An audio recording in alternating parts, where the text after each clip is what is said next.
So hello সকলকে। তো আজকে তোমাদের জন্য খুব একটা ইম্পর্টেন্ট ভিডিও নিয়ে চলে এসেছি। আমি তো শর্টসে বলেছি আমি মা হতে চলেছি, আমি প্রেগনেন্ট। তো আমার অলমোস্ট 6 মান্থের কাছাকাছি হতে চললো, এখনও পুরোপুরি 6 মান্থ হয়নি, হবে খুব তাড়াতাড়ি। তো যাই হোক, আমাকে প্রচুর সমস্যার মধ্যে পড়তে হয়েছে। কি হয়েছে সেটাই তোমাদের সাথে আজকে সব কিছু শেয়ার করব। আর তোমরা যারা বেবি প্ল্যানিং করছো তাদের আশা করি মানে এগুলো জানতে পারলে অনেক সুবিধা হবে। কারণ আমি এই কয়েক মাসে আমার প্রচুর অভিজ্ঞতা হয়েছে যেগুলোর আমি কিছুই জানতাম না। তো ফার্স্টে বলে রাখি, আমার কিন্তু মানে এই মুহূর্তে যে বেবি নেব এটা কিন্তু কোনো প্ল্যানিং ছিল না। মানে আমার অনেক দিন ধরে নেব করছি, কিন্তু কিছু কারণের জন্য ভেবেছিলাম যে এই সামনের বছর নেব। ভগবানের আশীর্বাদ বলতে পারো, কারণ আমি অনেককেই দেখেছি যে যারা অনেক দিন ধরে ট্রাই করতে থাকে কিন্তু বেবি হয় না। আমি ডাক্তার দেখাতে গেছিলাম, ওখানেও দেখি অনেকে এসে বলছে রিসেপশনে, ওখানে জিজ্ঞেস করছে কি সমস্যা, কোন ডাক্তার দেখাবেন। এমনকি বাংলাদেশ থেকেও এসেছে, ওখানে বলেছে আমার বেবি হচ্ছে না অনেক দিন ধরে। আরেকজনকেও দেখলাম, সেও একই কথা বলল। তো সেইখানে আমি নিজেকে তো ভাগ্যবতী বলবো যে আমি কোনো প্ল্যানিং ছাড়াই আমাকে ভগবান এত বড় একটা আশীর্বাদ দিয়ে দিয়েছে। তো এটা আমি জানতে পারি হচ্ছে, আমার এক্স্যাক্টলি মনেও নেই, জুলাই, তো যাই হোক জুলাই আগস্টের মধ্যে মানে আমি প্রেগনেন্ট হয়ে যাই। তারপরে আমি বুঝতেও পারি না যে আমি প্রেগনেন্ট। তো আমার যেটা হয় তোমরা তো জানোই, পিরিয়ড মিস হয়।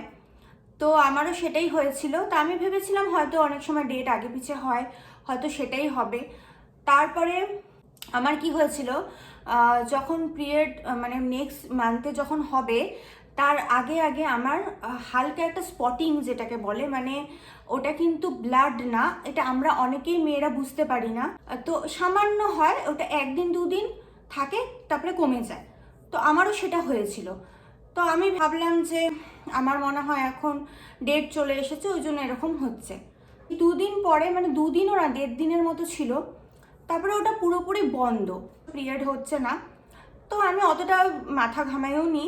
তারপরে যখন 1.5 মাস মানে হয়ে যাচ্ছে, আমার মানে প্রচণ্ড লেজি ভাব লাগতো, আমি কাজই করতে পারতাম না। সবসময় মনে হতো শুয়ে থাকি। আর চোখের নিচে না, হয়তো এখনও ভাববে আমার চোখের নিচে কালি, বাট ক্যামেরাতে মানে বেশি মনে হয় কালি, বাট সামনাসামনি কিন্তু ওরকম কালি লাগে না। কিন্তু ওই সময়টা আমি আয়না দেখে বুঝতে পারতাম আমার চোখের নিচে পুরো কালি পড়ে যাচ্ছে। আর আমার এত উইক লাগে, এত উইক লাগে, কাজই করতে পারতাম না, কোনো এনার্জি লাগতো না, মনে হচ্ছে সারাদিন ঘুমিয়ে থাকি। তারপরে আমি প্রেশারটা মাপালাম, কারণ অনেক সময় প্রেশার হয়তো লো থাকতে পারে। তো প্রেশার মাপানোর পরে দেখি যে আমার প্রেশার একদমই লো। তো উপরে 90 ছিল, নিচে হচ্ছে 60 ছিল। তো একদমই লো, বুঝতেই পারছো। আমি খাওয়া দাওয়া করছি, সবই করছি, আমার তো এরকম চোখে মুখে কালি পড়ার কথা না। আমি নিজেও বুঝতে পারছি না। 1.5 মাস পার হয়ে যাওয়ার মানে ওইটা 1.5 মাসে ওই সময়টার কথা বলছি যে আমার প্রেশারটা লো ছিল। তারপরে 1.5 মাস যখন পার হয়ে যাচ্ছে তখন আমার মনে হলো যে কি ব্যাপার, এখনো হচ্ছে না। তো আমি রাত্রেবেলা না ইউটিউবে সার্চ করি এই ব্যাপারটা নিয়ে। তখন দেখি হ্যাঁ প্রেগনেন্সি সিমটমস হচ্ছে প্রেশার, বিপি অনেকের লো থাকে। দেখো সবারই যে বিপি লো থাকবে বা সবারই যে লেজিনেস লাগবে এরকম কোনো কথা নেই, কিন্তু বেশিরভাগদেরই এরকম হয় আমি যেটা শুনেছি। তো আমি তখন দেখলাম যে হ্যাঁ, তারপরে স্পটিংয়ের ব্যাপারটা আমার জানা ছিল না, সেটাও আমি জানলাম। তখন আমার মনে হলো যে এগুলো তো সব সিমটমসই আমার মধ্যে মানে দেখা যাচ্ছে। ভাবলাম যে ঠিক আছে, এভাবেই জিনিসটাকে ছেড়ে দিই ভগবানের উপর। যখন আরও কয়েকটা দিন দেখি, 2 মাসের যখন কাছাকাছি হবে তখন আমি ডাক্তার ফাক্তার দেখাতে যাব। তারপরে আমি শাশুড়িকে বললাম, আমাকে বললো যে তোমার কিন্তু 1.5 মাস হয়ে গেছে, এটা কিন্তু অনেকটা টাইম হয়ে গেছে। আর যদি সত্যি সত্যি তুমি প্রেগনেন্ট থাকো তাহলে কিন্তু এখন থেকেই তোমাকে ডাক্তার দেখাতে হবে, কারণ অনেক ওষুধপত্র, ইঞ্জেকশন, অনেক কিছু থাকে। তো যাই হোক, তখন বললো যে তুমি টেস্ট করো। আমি টেস্টটা করালাম। তো আগের দিন নিয়ে এসেছিলো, সকালবেলা পরের দিনের ফার্স্ট যে ইউরিনটা, সেই ইউরিনটা দিয়ে আমি টেস্ট করেছি। করার সাথে সাথে পজিটিভ এসেছে, তোমাদেরকে সেটা দেখাচ্ছে, 1 সেকেন্ড। এই যে, আশা করি দেখতে পাচ্ছ, একদম ডার্ক, মানে 2টো লাইন এসেছে, একদম ডার্ক। তো এটা দেখে তো আমি মানে কি করব, খুব হ্যাপি বলতে পারো, খুবই হ্যাপি। তারপরে মানে বুঝতেই পারছিলাম না কি করব। তীর্থ তো নাক ডেকে ঘুমাচ্ছে, কুম্ভকর্ণ, তো ওকে আমি বললাম, তো ও খুশি হয়েছে, অবভিয়াসলি খুশি তো হবেই। তখন তীর্থ বলল যে ডাক্তার দেখাতে হবে। ডাক্তার দেখাতে আমরা তার পরের দিন যাই হোক হবে হয়তো, ডাক্তার দেখাতে চলে যাই। ফার্স্টে আমরা জলপাইগুড়িতেই ডাক্তার দেখিয়েছিলাম, তোমরা জানো আমি জলপাইগুড়িতে থাকি, তো ওখানে ডাক্তার দেখিয়েছি, আমি ডাক্তারের নাম উল্লেখ করছি না। তো আমার একটা জিনিস না মনে হতো যে আমার কিছু মানে প্রেগনেন্সি নিয়ে কোনো সমস্যা হবে না, মানে এটা আমার নিজের একটা মনে হতো। এখন জানি না, এগুলো তো সব কিছুই ভগবানের ওপরে। কিন্তু আমার একটা সমস্যা, মানে এটা আগা করে একটা মনের মধ্যে ভয় ছিল যে যেহেতু আমার হার্টের সার্জারি হয়েছে, তোমরা যারা আমার ভিডিও দেখো জানো তোমরা, আমার এখানে গলার এখানে এই যে দেখতেও পাচ্ছ দাগও আছে সার্জারি। তো অনেকে হয়তো ভাববে যে হার্টের সার্জারি হয়েছে, অনেক বয়স হয়ে গেছে হয়তো, বা কি বৃত্তান্ত, অনেক হয়তো অসুস্থ ছিলাম। দেখো আমি এটা নিয়ে অলরেডি আমি একটা ডিটেলস ভিডিও বানিয়েছি, তো আমি তোমাদেরকে বলে রাখি যে তোমরা এখন প্রায় ইনস্টাগ্রাম বা অনেক জায়গাতে ইউটিউবে দেখতে পারবে যে অল্প বয়সী ছেলেরা জিম করতে গিয়ে, মেয়েরা জিম করতে গিয়ে সুস্থ সবল, হঠাৎ করে জিম করতে গিয়ে বা কোনো ডান্স করতে গিয়ে কোনো বিয়ে বাড়িতে আমি এরকম অনেক ভিডিও দেখেছি, হট করে পড়ে গিয়ে মানে সাথে সাথ শেষ। তোমরা বলিউডেও দেখতে পারবে কেকের না ধরলাম 50 কাছাকাছি বয়স বা যাই হোক যেটা হবে, কিন্তু সিদ্ধার্থ শুক্লা এরা তো তার থেকেও কম বয়সী। এখন হার্টের মানে কম বয়সীদেরই বেশি হচ্ছে, 20, 30, 25, 22 মানে এরকম বয়সীদের হার্ট অ্যাটাক বেশি হচ্ছে। তো সেটার ব্যাপারেও আমি দেখেছি আমাদের লাইফস্টাইল অনেক কারণে। তো যাই হোক সেই ব্যাপারে আমি কিছু যাচ্ছি না। আর আমি যে খুব অসুস্থ ছিলাম তা না, আমার প্রচণ্ড কাশির সমস্যা হতো, আর পরের দিকে আমার খুব হার্টবিটটা না মনে হতো যে খুব আপ ডাউন করছে। তখনই আমি ব্যাঙ্গালোরে চলে যাই, ফার্স্টে শিলিগুড়িতে দেখিয়েছিলাম, তারপরে ব্যাঙ্গালোরে চলে যাই, ওখানে ফার্স্টে চেক আপে গিয়েছিলাম, এমআরআই করে ধরা পড়েছিল, তারপরে আমরা 6 মাস পরে গিয়ে অপারেশন করাই। তো আমার কাছে এটা নর্মালি লাগে, বাট হ্যাঁ আমি কিন্তু প্রচুর কষ্ট পেয়েছি, এটা বলবো না, খুবই কষ্ট পেয়েছি। কিন্তু অনেকেই মনে করে হার্টের সার্জারি আমি মানে খুব অসুস্থ, মানে বিছানা শয্যাশায়ী, সেরকম কিন্তু না। আমি কিন্তু একদিক দিয়ে মানে খুবই আমি ফিট অ্যান্ড ফাইন বলতে পারো, কিন্তু জানি না এখনকার দিনে না এগুলো কেউ বলে, মানে একজন ফিট অ্যান্ড ফাইন লোকেরও হার্ট অ্যাটাক হচ্ছে, তো ভেতরের ব্যাপার এগুলো তো বোঝা যায় না। তো আমাকে ওখান থেকে ডাক্তার বলেছিল যে তুমি সার্জারি করালে বেবি নিতে পারবে, কোনো সমস্যা হবে না। আমারও ওটা ভরসা ছিল, কিন্তু আমি জানতাম মানে ব্যাঙ্গালোরের ডাক্তার এখানকার ডাক্তারের মধ্যে কথার কিছু পার্থক্য আছে, জানি না আমি কেন। তো এটা নিয়ে আমার একটু ভয় ছিল, কিন্তু আমি জলপাইগুড়িতে যে ডাক্তার দেখিয়েছিলাম তিনি কিন্তু সেরকম কিছুই বলেনি। তিনি শুধু বলেছিল যে মেডিসিনের ব্যাপারে কনসাল্ট করতে। আমি মানে কি মেডিসিন, এখন আমি সত্যি কথা কোনো হার্টের মেডিসিন খাই না। তো উনি বলেছিল যে আবার নতুন করে হার্টের, যেহেতু আমি প্রেগনেন্ট, তো হার্টের উপর একটা প্রেশার পড়ে, সবারই পড়ে, তো সেই জন্য আমি কি মেডিসিন খাবা আবার নতুন করে শুরু করব কিনা এই ব্যাপারে কথা বলতে। উনি কিন্তু আমাকে যথেষ্টই করেছে, মানে ভালো কথাই বলেছে। আমি একটু ভয় পাচ্ছিলাম, তো উনি আমার চেক আপ করলো, তারপরে উনি সাথে সাথে আমাকে আলট্রাসোনোগ্রাফি করতে দিল।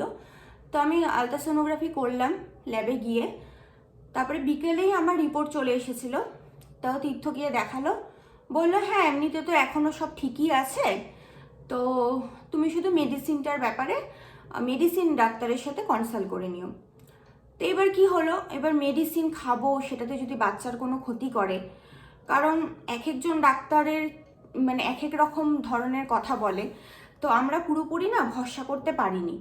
তো সেই জন্য আমরা ভাবলাম যে আর জলপাইগুড়িতে ছোট জায়গা তোমরা জানো, যে না আমরা বাইরে গিয়ে দেখাই, শিলিগুড়িতে দেখাই, হার্টের ডাক্তারের সাথে কনসাল্ট করে তারপরে আমরা মেডিসিন খাবো, হার্টের ডাক্তার গাইনো দুজনের সাথে কনসাল্ট করে আমরা চলবো, এটাই ভেবেছিলাম।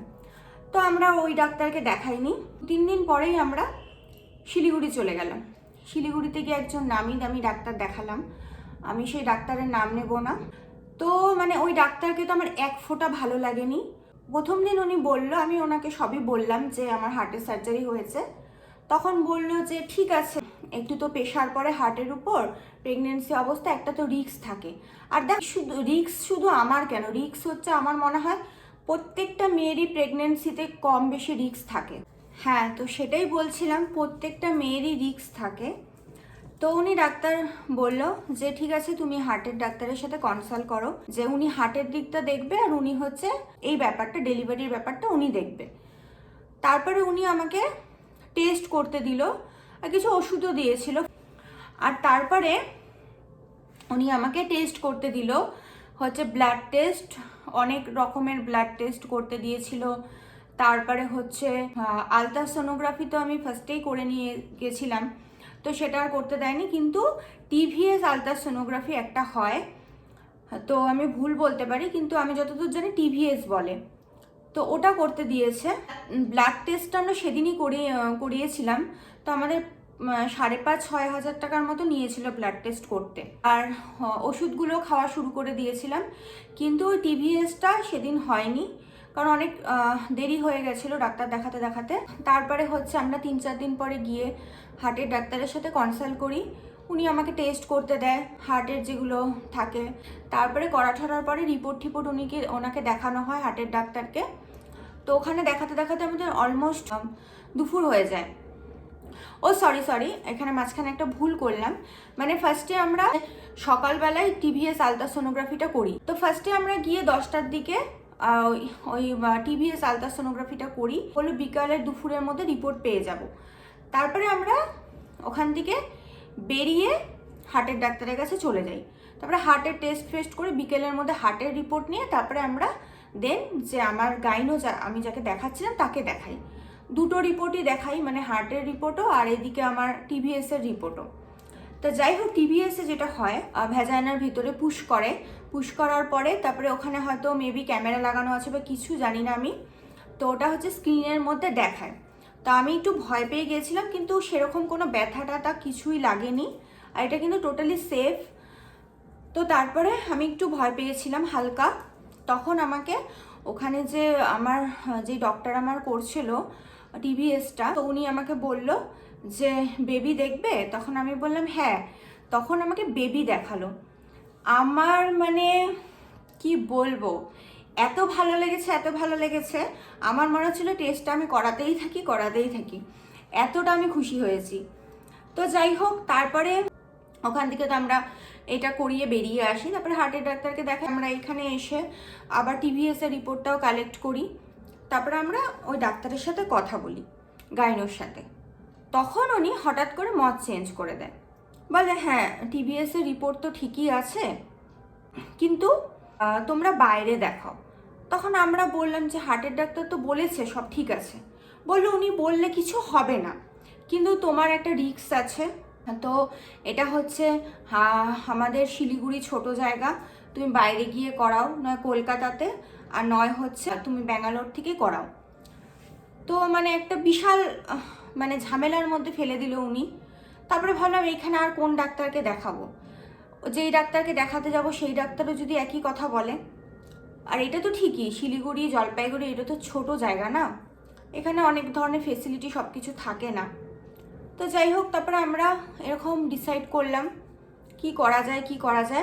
আর আমার প্রেগনেন্সি কিন্তু মানে আমি যতটুকু বুঝছিলাম ঠিকই চলছে, রিপোর্ট যে কয়টা মানে দুটো টেস্টের রিপোর্ট ঠিক এসেছে।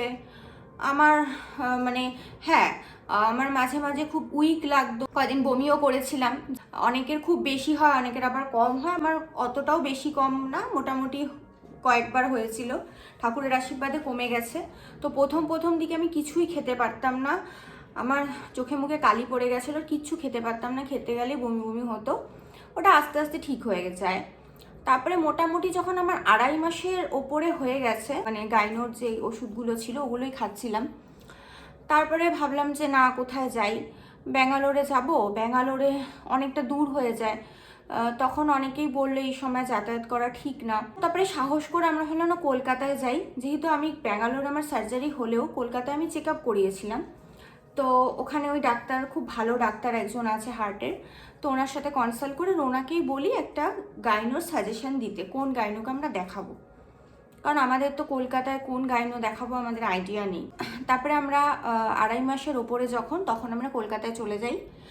আর.এন. টাগোর যে নার্সিংহোম আছে ওখানে হার্টের ডাক্তারকে দেখাই। উনি টেস্ট করে উনিও টেস্ট করতে দেয়। তারপর ওনাকে সব কিছু বলি। উনি অনেকক্ষণ ধরে আমাদের ঘটনাগুলো শোনে। উনি বলে যে এই অবস্থায় তোমার আসাটা উচিত হয়নি। আমরা বললাম কি করব স্যার, এরকম এরকম। উনি বলে এমনিতে তো কোনো কিছু আমার মনে হয় না কিছু হবে। তো এগুলোই উনি সাজেশন দিল। তারপর আমরা বললাম যে স্যার আপনি একটা গাইনোর মানে কোন গাইনোকে দেখালে ভালো হবে। তো উনি দুজন গাইনোর কথা বলেছিল। তো একজন লেডি ডাক্তার ছিল, তো আমরা ওনাকেই দেখাই। ওনাকে দেখালাম।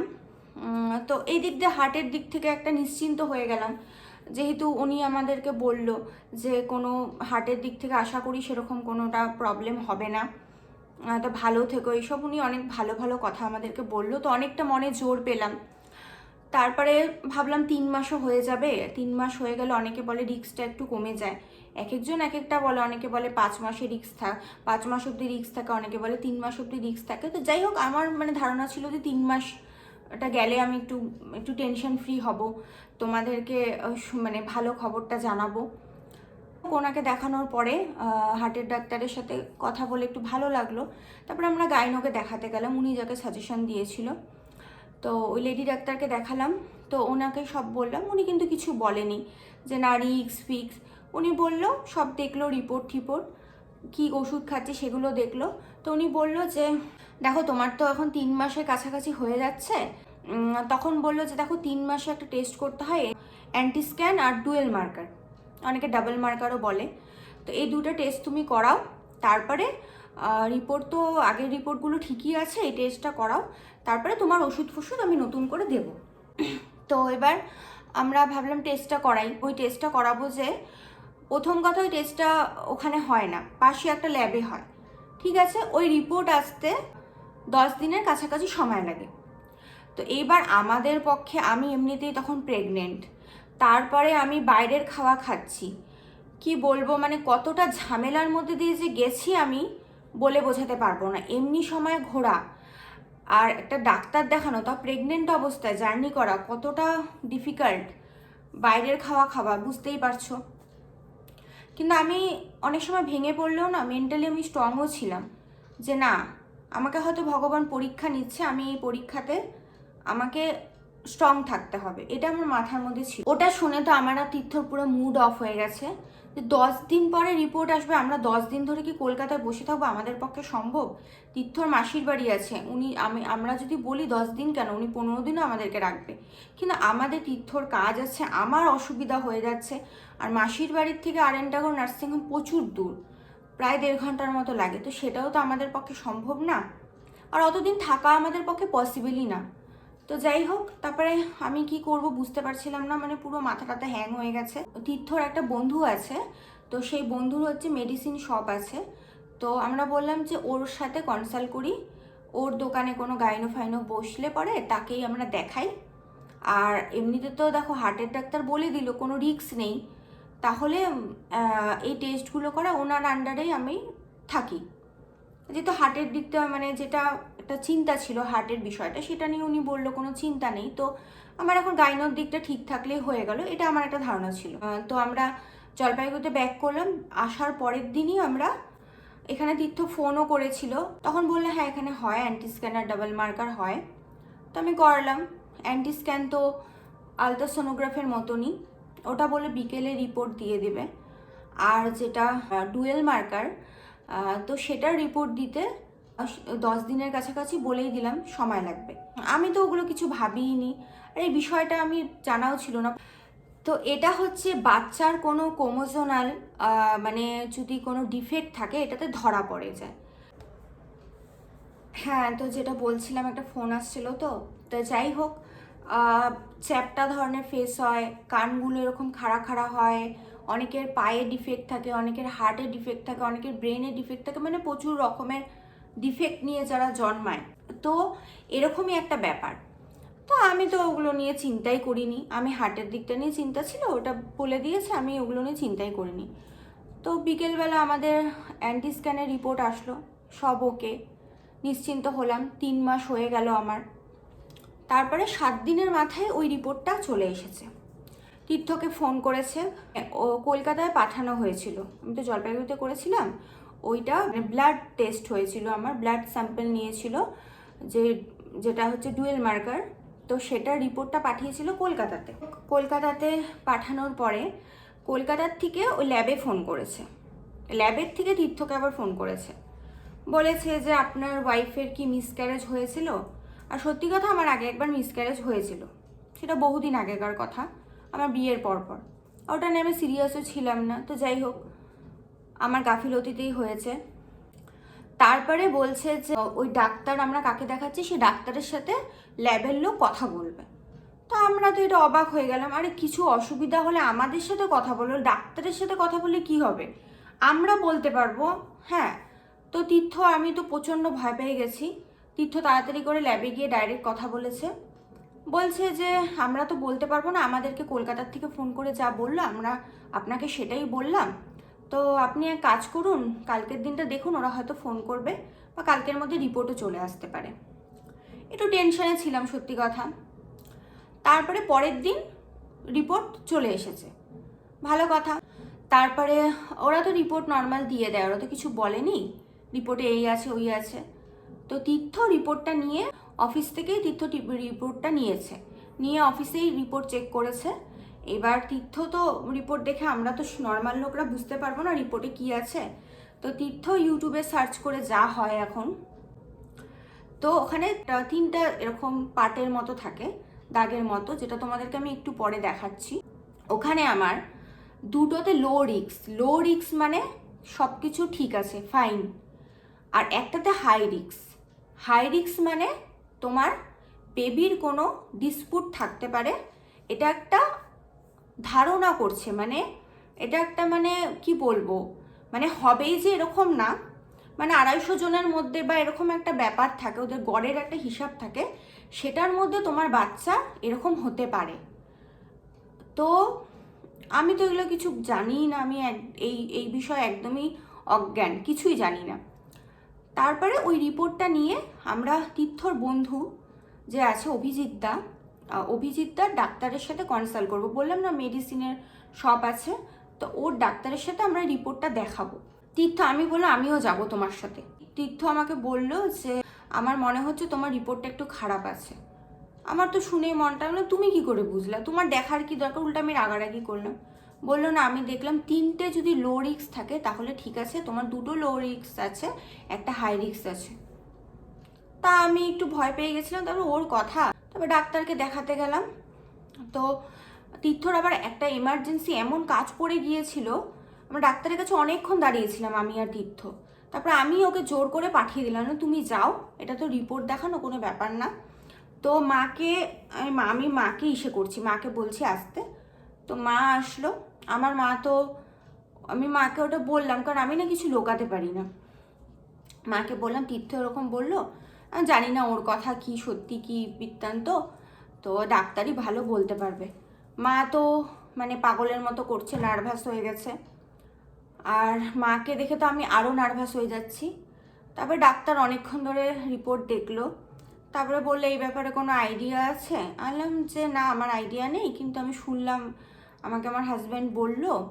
তখন বলল হ্যাঁ তোমার 2টো ঠিক আছে, একটাতে রিস্ক আছে, তো এটাতে হবেই যে এরকম কোনো গ্যারান্টি নেই, কিন্তু চান্স আছে। এক্ষেত্রে যদি এখন তোমাকে আরেকটা টেস্ট করতে হবে, সেই টেস্টে যদি তোমার রিপোর্ট খারাপ আসে তাহলে তোমাকে বাচ্চা অ্যাবর্শন করাটাই বেটার, কারণ কোনো মাই চায় না যে তার বাচ্চা একটা ডিসপুট নিয়ে জন্মাক, আর সেটা বাচ্চার জন্য কষ্টকর। তো ভিডিওটা ওখানে আমি শেষ করে দিলাম, কারণ না হলে ভিডিওটা অনেক বড় হয়ে যাচ্ছিল, আর ছোট করেও বলা সম্ভব না, কারণ না হলে তোমরা পুরোটা বুঝতে পারবে না। তো যাই হোক আমি ভিডিওটা ওখানে শেষ করে দিচ্ছি, আর তোমাদেরকে আমি বলবো নেক্সট মানে আমাকে কি ডাক্তার টেস্ট করতে দিয়েছে, আর কিভাবে আমি আমার প্রেগনেন্সি জার্নিটাকে কন্টিনিউ করলাম, সেগুলো সবটাই তোমাদেরকে নেক্সট ভিডিওতে বলবো। তো প্লিজ তোমরা ভিডিওটা দেখো। তো আজকের মতো এখানে ভিডিওটা শেষ করছি, নেক্সট ভিডিও নিয়ে খুব তাড়াতাড়ি আসবো। যদি ভিডিওটা ভালো লেগে থাকে তাহলে লাইক করে দিও, আর চ্যানেলটাকে সাবস্ক্রাইব করে দিও।